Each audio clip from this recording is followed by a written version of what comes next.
Today's guest is Janet Clement. She is the CEO of Jefferson Consulting Group, and Janet has been focused on organizational change and efficiency within the GovCon industry as a federal employee and industry person for over 30 years. And I've gotten to know Janet over, quite a few years now, working with ACT-IAC, and you're such a joy to interact with. And I thank you so much for all that you do for the organization. Thank you, Jeremy. And I'm really excited to be here and to chat with you about my journey and anything else about this space right now. Oh, the space right now. Well, so Janet, for those who haven't met you and got to know you, just talk a bit about who you are, what you do, and where you're from. Sure. So I was actually born in Germany to a German mother and an American father who was in the military. And but I grew up in the States. So we moved to the States when I was 2. And so I don't have a German accent. My mother still does. But it probably shaped quite a bit of who I am. I have a family that's got a long history with public service, and then the other parts like lawyers and stuff. So they just suck the blood out of the universe. But I kind of grew up with that image of, public service is a beautiful thing. And then, I went to boarding school for high school, and I think that really shaped a lot of who I am. I was out of the house, very independent. Um, Went to college at Virginia Tech to start with, but that wasn't a good fit for me. And going from a school of 160 students and my largest class being 36 Hmm. to my smallest class at Virginia Tech being probably 150 people. And then, so I quit after a year and took a little time off and went back to school at the Virginia Commonwealth University. And by that time, I had figured out that A, accounting is not what I wanted to do. B, engineering was not what I wanted to do. And C, I love statistics. And so I ended up with a degree sort of in the business version of operations research. Got to meet Edwards Deming, W. Edwards Deming, did a lot of queuing theory, really focused on manufacturing, and a minor in social psychology. So you put all that together, and what are you going to go do? Well, I thought I was going to go run a factory. And coming out of school, I went on 3 interviews. I got all 3 job offers. One was Burlington Industries, which was running a plant. Another was logistics for Walmart. Queuing theory mattered.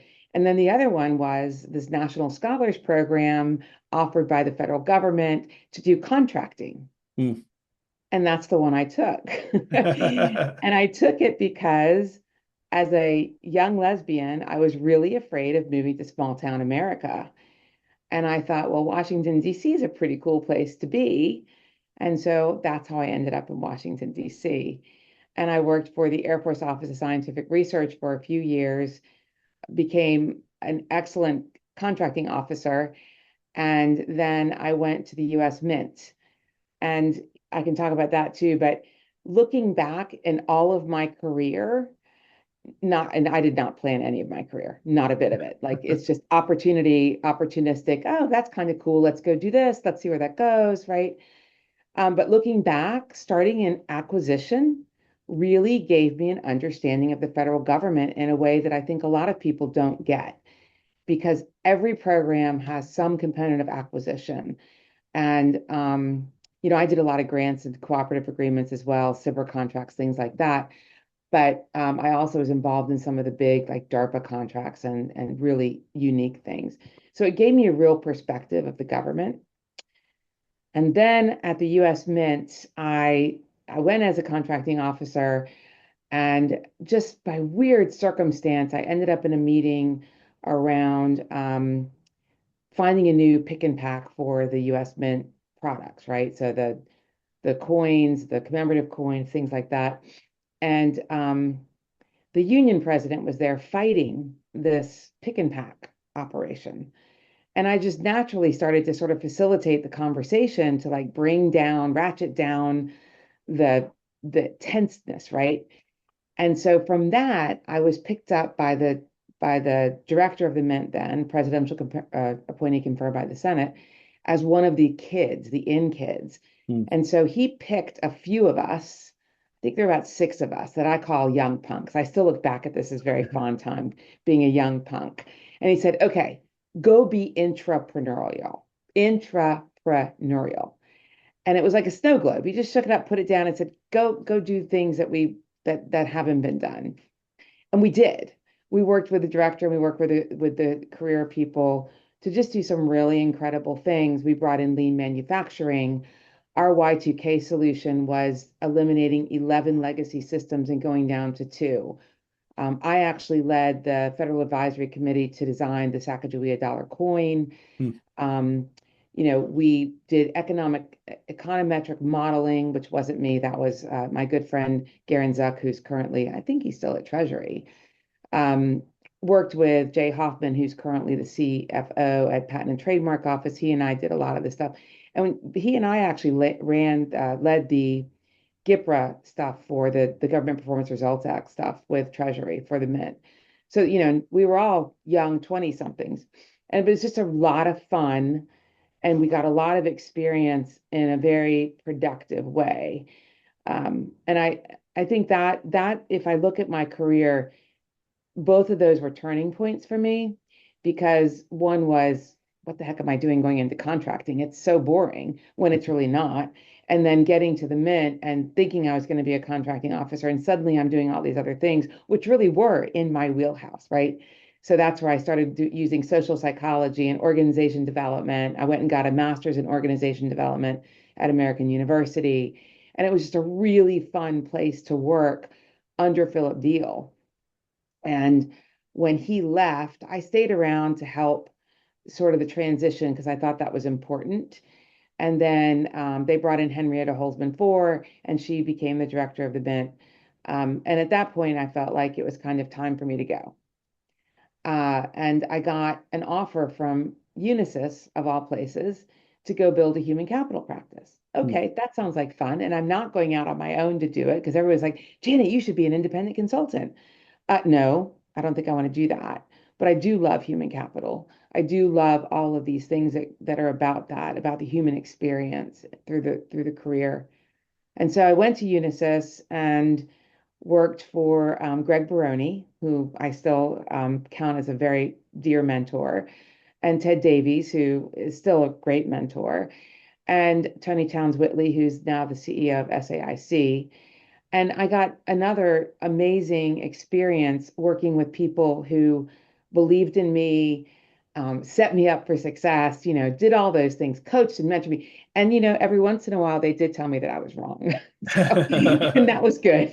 I needed that sometimes. And I also worked for PV, right? And I still have very close relationships with all of them. So I built this human capital practice, and then Unisys decided that they didn't know how to spell human capital. They're really still an IT company at their core. But this was back when the shared services were really just kind of starting with the HR line of business. And so I was really hugely focused on, those kinds of things. And so I built a practice of over 150 human capital specialists and then deployed them out into all of the vertical accounts. So the ones that were working on the ALTA program for the Veterans Administration, which is composite healthcare system training, they went there, et cetera. And I went and ran vertical accounts. And so I ended up with USDA as my primary account, which was great for me because I was doing the IT development for the Empower system at National Finance Center. And so that was a really good thing. And then I learned that um, you never tell a developer, go build X, because they will build you the bestest X. And then the customer looks at it and goes, that's terrible. But it does all these wonderful things. And so I learned very quickly that I needed to translate what the customer wanted to what needed to be developed and how to bring that together. And very successful there. And I stayed at Unisys for 10 years. I was at the Mint 9 years, Unisys 10 years, constantly growing and evolving.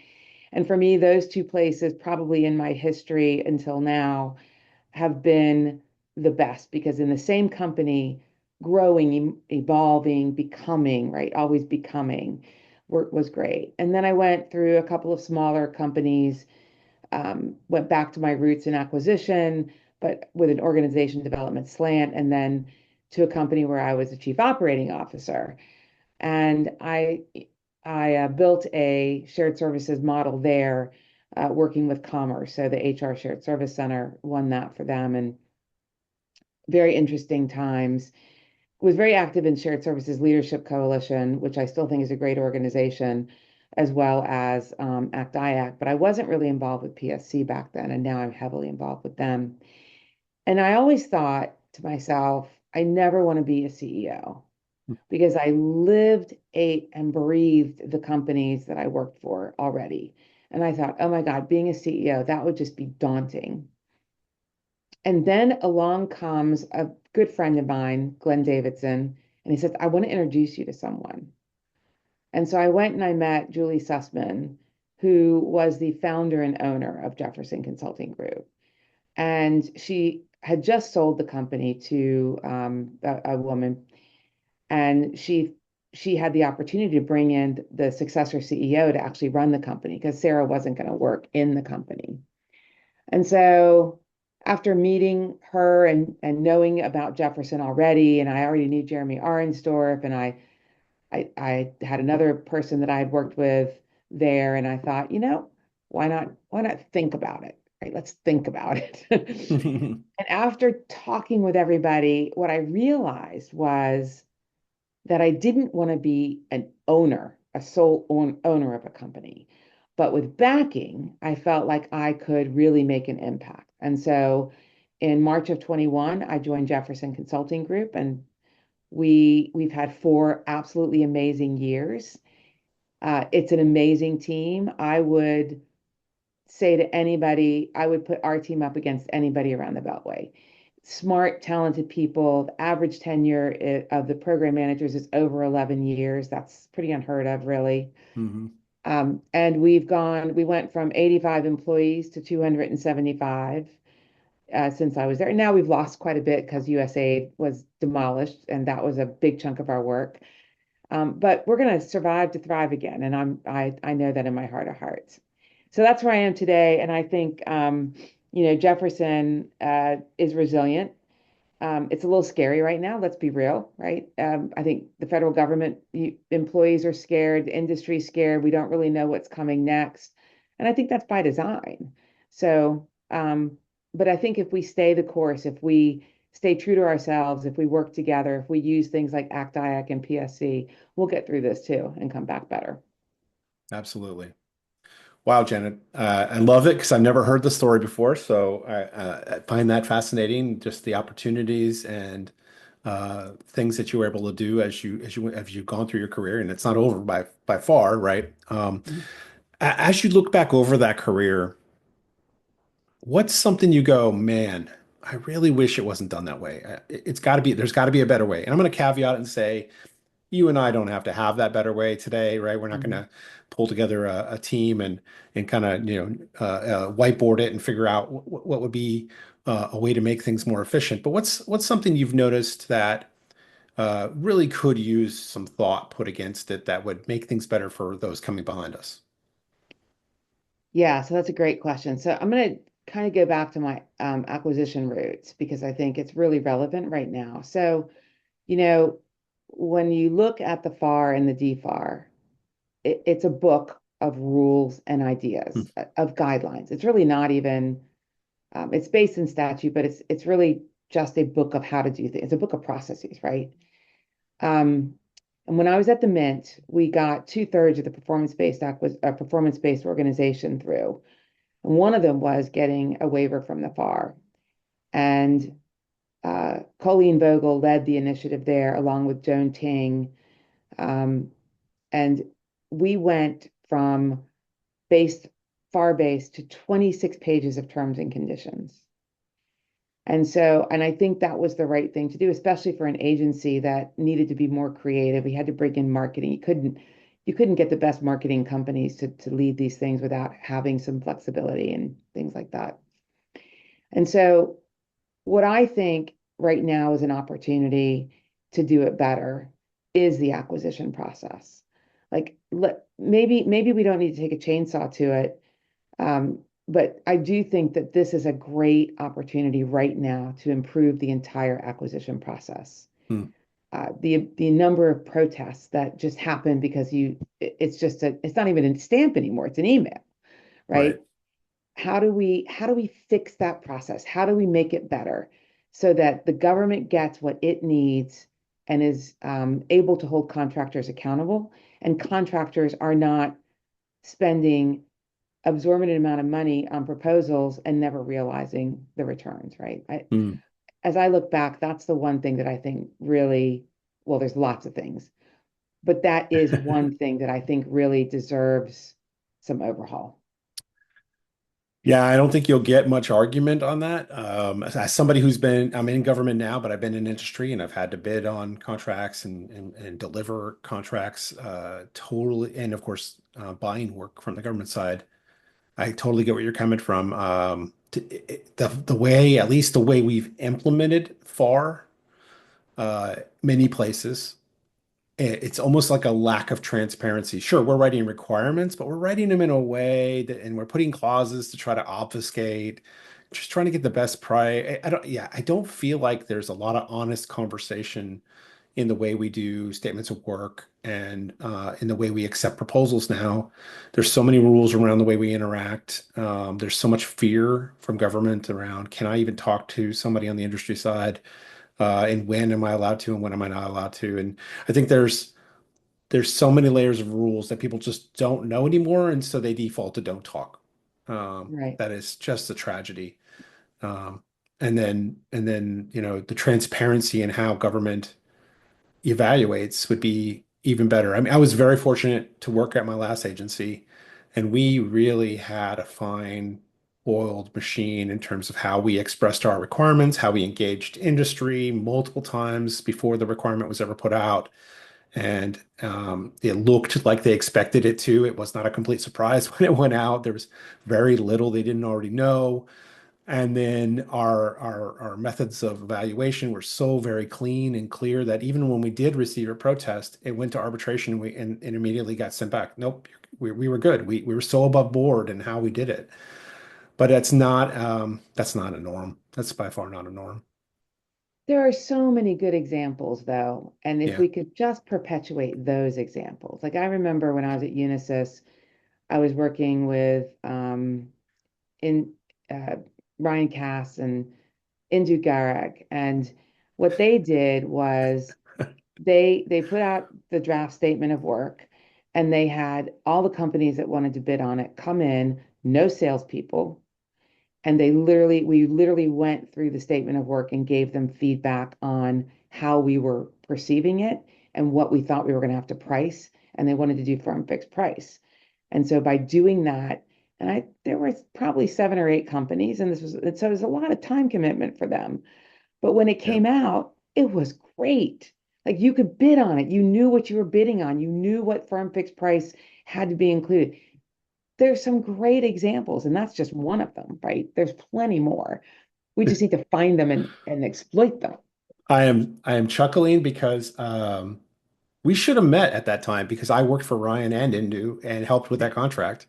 Oh, you did? And Yeah. helped manage that contract and monitor that contract after we put it in place. And we had a very well uh, kind of structured method of evaluating the performance every month and accepting, okay, these things are not your fault, these things, and whatever. And yeah, it was a great example that I used much later in my career when I built something that big. Well, then you probably know Wanda Chambers Yep, and yep, Kessa Deo. yep. Yep, they both worked for me. So it was a great experience. I give Ryan a lot of credit for that. I Yeah. don't know who else was behind it, but it really was a great experience. And I do It, talk about it often. Yeah, that was No. I that portion that time of my career I talk about quite a lot. That time Mm. at USDA was there were some really interesting things that happened contractually and work-wise that uh, opened my eyes to some really awesome things that government can do. So, wow, that's interesting. Yeah, I didn't realize our paths had crossed unknown. So, Yeah, it's well, funny.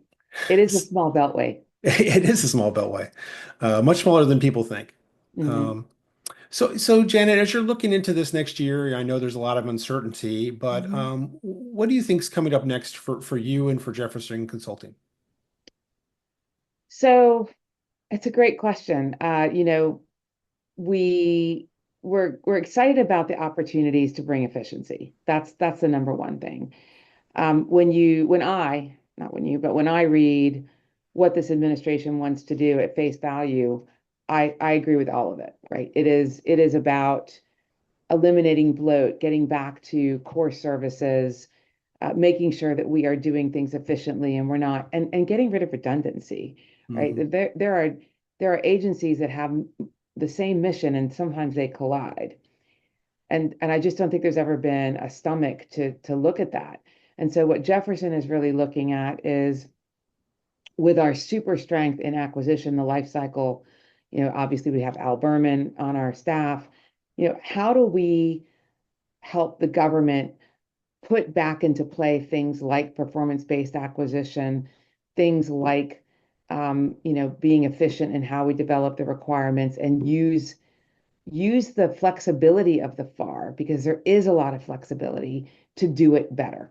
And I think that's one of the things that the reason I'm all dressed up today is because I was actually in a meeting with our owners and some other people talking about how Jefferson is the right partner to come in and help them.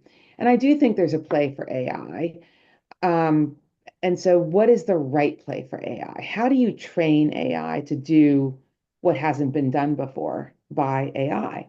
Hmm. And so that's I think where I see us really moving into that space is bringing in that efficiency and not just in acquisition, but in things like human capital. And if you look if you look at the government, there are two things that pretty much are touched uh, throughout every process: HR and acquisition, Yeah. right? Every employee has to touch HR, and every program has some component of acquisition. And acquisition, if you understand the acquisition process, you actually understand quite a bit about the operations of government, including budgeting, like Mm. OMB. How do you get your budget? How do you do the OMB 100s and all those things like that? That stuff has to get done to be able to function. I totally agree, Janet. So I'm very much looking forward to this year. I agree with you. Efficiency is why I got into public service. So I'm hoping that we can latch onto that and have some fun, but also build some really great stuff. So, well, Janet, I want to thank you so much for coming on the podcast. I so much enjoyed hearing your story and hearing where we have intersected and didn't know it. And I'm really looking forward to what's coming next for you. Yeah, thank you. And I'm excited to continue to work with you through ACT IAC as well. So that's a fun organization, great organization.